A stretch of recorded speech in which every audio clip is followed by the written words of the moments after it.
Welcome to the Tennessean Newsroom. I'm Dwayne Gang alongside our criminal justice reporter Brian Haas, and we're here to talk about the district attorney's race here in Nashville. It's a kind of a new era in town for the first time in a long time, competitive district attorney's race, and we'll have a new DA come the fall. Give us a rundown on how the election unfolded and the results from last night.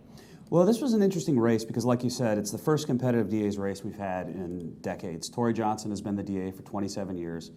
He's had some election competition, but no one who seriously challenged him. So this is truly three completely newcomers to the scene who were vying for this spot. You had Glenn Funk, the eventual winner, who was a longtime criminal defense attorney. You had Rob McGuire, a prosecutor who was actually handpicked by Tory Johnson to be a successor. And then you had Diane Lance, who was the former special counsel to Mayor Dean, who was really heavy on domestic violence and was really well in with the domestic violence advocates and victims advocates. In the end, it seemed that Glenn Funk was able to get out the early vote. He won early vote. He won the primary voting day election as well.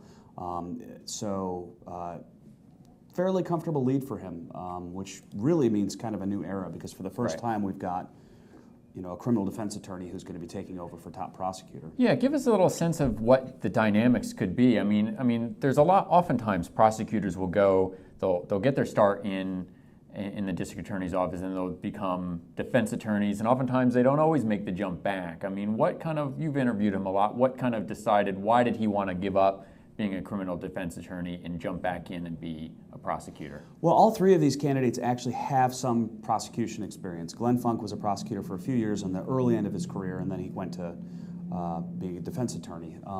And the way he couched it to me was that his time as a prosecutor made him a better defense attorney, and his time as a defense attorney is going to make him a better prosecutor in the end. And he basically pitched it as this is his way of giving back to a community. He's well known in the community. He's been here for 29 years doing law. And he put it as his way to sort of give back after really enjoying the community in that way.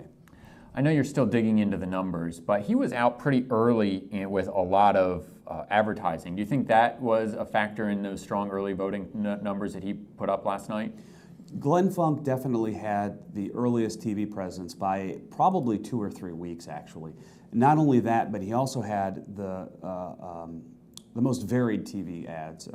Rob McGuire, I only saw one spot for him, which was sort of a Law and Order spoof. Diane Lance had at least 2 different TV spots, but Glenn Funk had probably 3 or 4 different TV spots. He had an introduction, and then he had some testimonials as well. He really got out early, and he also got out early with the fundraising and outraised his opponents as well. Going forward, this was technically the primary, but he doesn't have a Republican opponent in August. So so he is now our new DA. When will he take office? What do we know at the... Yeah, so in some regards, this gives him a pretty good advantage into coming in. He's got several months to sort of get the lay of the land, get with Tory Johnson, figure out the office a little bit. He does not have any competition, so. Absent some major scandal or some insane write-in campaign, he will take the office September 1st. And it's an 8-year term. So it's widely regarded as being sort of a job until you don't want it anymore. Mm-hmm. 8 years is a long time, and it's hard to unseat.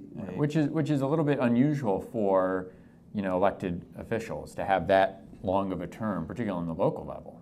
Yeah, right. and I mean, Tory Johnson's a perfect example. He was appointed, and then 2 years later had his first election, and he's been reelected every time. So 27 years of the same DA. There's not a lot of